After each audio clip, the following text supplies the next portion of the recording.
palad ang mga dukha na tanging Diyos na lumikha, ang pag-asa at adhika. Alleluia, Alleluia, Alleluia, Alleluia.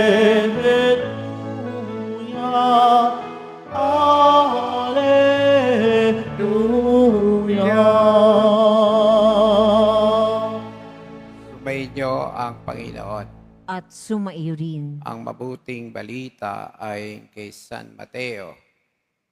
Papuri sa iyo, Panginoon. Nang panahon iyon, may isang lalaking lumapit kay Jesus at nagtanong, Guro, ano pong kabutihan ang kailangan kong gawin upang magkamit ng buhay na walang hanggan? Sumagot si Jesus, Bakit mo ako tinatanong kung ano ang mabuti? Isa lamang ang mabuti. Kung ibig mong magkamit ng buhay, sundin mo ang mga utos. Alin-alin po, tanong niya. Sumagot si Jesus, Huwag kang papatay, huwag kang mangangalunya, huwag kang magnanakaw, huwag kang magsisinungaling sa iyong pagsaksi. Igalang mo ang iyong ama at ina, at ibigin mo ang iyong kapwa, gaya ng pag-ibig mo sa iyong sarili. Sinabi ng binata, Tinupad ko po ang lahat ng iyan. Ano po ang dapat kong gawin? Kung ibig mong maging ganap, humayo ka, ipagbili mo ang iyong ari-arian at ipamahagi sa mga dukha ang pinagbilan. Kapag ginawa mo yan, magkakaroon ka ng kayamanan sa langit. Pagkatapos, bumalik ka at sumunod sa akin, sagot ni Jesus. Pagkarinig nito, malungkot na malis ang binata sapagkat siya'y napakayaman. Ang mabuting balita ng Panginoon. Pinupuri ka namin, Panginoong Heso Kristo. Magsiupo muna po ang lahat.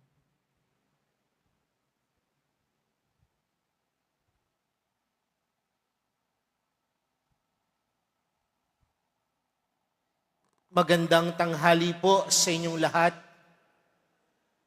Pwede bang batiin din natin yung ating katabi ng magandang tanghali? Hindi po natin makakaila, mga kapatid, na sa buhay po natin, ang Diyos ay laging kumikilos. At kung ang Diyos ay laging kumikilos sa ating buhay, nangangahulugan, mga kapatid, na ang buhay natin ay puno ng pagpapala at biyaya. At kung ano man po ang biyaya at pagpapala na tinatanggap natin, naniniwala po tayo, mga kapatid, ito ay nagmula sa kabutihan ng Diyos. Kaya nga kapag tayo po ay nakakatatanggap ng pagpapala, alam natin sa ating mga puso at sarili na may Diyos na mabuti. Pero aminin din natin, mga kapatid, ang pagkakataon na kahit alam natin na ang Diyos ay mabuti, may mga pagkakataon sa buhay natin na naghahanap pa din tayo ng iba't ibang Diyos. Alam naman natin na may Diyos na mabuti, pero tila bakit sa buhay natin may paghahanap pa din ng ibang Diyos?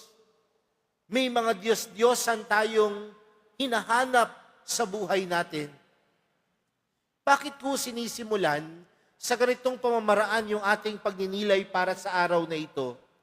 Dahil kung mapapakinggan po natin, mga kapatid, yung ating unang pagbasang napakinggan para sa araw na ito, napakinggan po natin ang kwento ng mga Israelita na sa kabila ng kabutihan ng Diyos, ano pa ang hinanap nila? Mga Baal, mga Diyos-Diyosan. Mga kapatid, laging gumagawa ng paraan ng Diyos upang ang buhay natin ay maging mabuti. Laging gumagawa ng paraan ng Diyos na mapanatag tayo sa ating buhay. Dahil higit sa lahat, kung siya ay tinitingnan natin ng Diyos, siya ang tinitingala natin bilang tunay na Diyos, nangangahulugan din mga kapatid, na Diyos na siya ang Diyos na mabuti. Kaya kung siya ay Diyos na mabuti, huwag na tayong maghanap ng ibang Diyos. Huwag na tayong maghangad ng ibang Diyos dahil alam natin na ang Diyos natin ay Diyos na tunay na tapat at mabuti para sa atin. Hindi natin makakaila ang pagsubok ng buhay. Hindi natin makakaila ang hirap ng buhay. Pero hindi rin natin makakaila ang higit na pagmamahal ng Diyos, higit na kabutihan ng Diyos sa ating mga puso. Kaya mga kapatid, sa araw na ito, kung nakikita natin ang Diyos bilang Diyos na mabuti, panawagan sa atin, huwag tayong maghanap ng ibang Diyos-Diyosan. Dahil alam natin, ang Diyos natin ay Diyos na sapat para sa atin. Pangalawang bagay, mga kapatid, sa atin pong ibanghelyong napakinggan, tila pinapaalalahanan po tayo na sumunod sa Panginoon. Sa atin pong ibanghelyong napakinggan, yung isang taong nagtanong sa Panginoon, ang tanong niya sa Panginoon, ano pong kabutihan ang kailangan kong gawin upang magkamit ng buhay na walang hanggan? At anong sagot sa kanya ng Panginoon? Bakit mo tinatanong kung anong mabuti? Iisa lang ang mabuti. Kung ibig mong magkamit ng buhay, sundin mo ang mga utos. At anong tanong ng lalaki? Alin po? At inisa-isa ng Panginoon ang utos ng Diyos. Huwag kang papatay, huwag kang mangangalunya, huwag kang magnanakaw, huwag kang magsisinungaling. Igalang mo ang iyong ama at ina. Ibigin mo ang iyong kapwa gaya ng pag-ibig mo sa iyong sarili. At anong sabi ng lalaki? Tinutupad ko po yan. Ginagawa ko po yan. Pero anong sabi ni Jesus? Kung ibig mong maging ganap, humayo ka. Ipagbili mo ang iyong ari-arian at ipamahagi sa mga dukha ang pinagbilhan. Pero anong sabi po dun sa ating kwento? Umalis ang lalaking malungkot. At ano pong pinupunto nito, mga kapatid, sa buhay pananampalataya natin? Madaling sabihin na tayo ay sumusunod sa Panginoon. Madaling sabihin na isinasabuhay natin ang turo ng Panginoon sa ating mga puso at buhay. Madaling umuo sa Panginoon. Pero kapag tayo ay hinamon ng Panginoon ng pagsasabuhay ng kanyang turo, baka doon tayo mahirapan. Dahil mga kapatid, ang tunay na pag-oo sa Panginoon ay pagsasabuhay sa kanyang turo. Ang tunay na pagtugon sa turo ng Panginoon ay pagsasabuhay at pagsasagawa ng kanyang turo sa ating mga sari-sariling buhay. Kung merong Diyos na mabuti, ibig sabihin, handa ka ding magtiwala sa Diyos.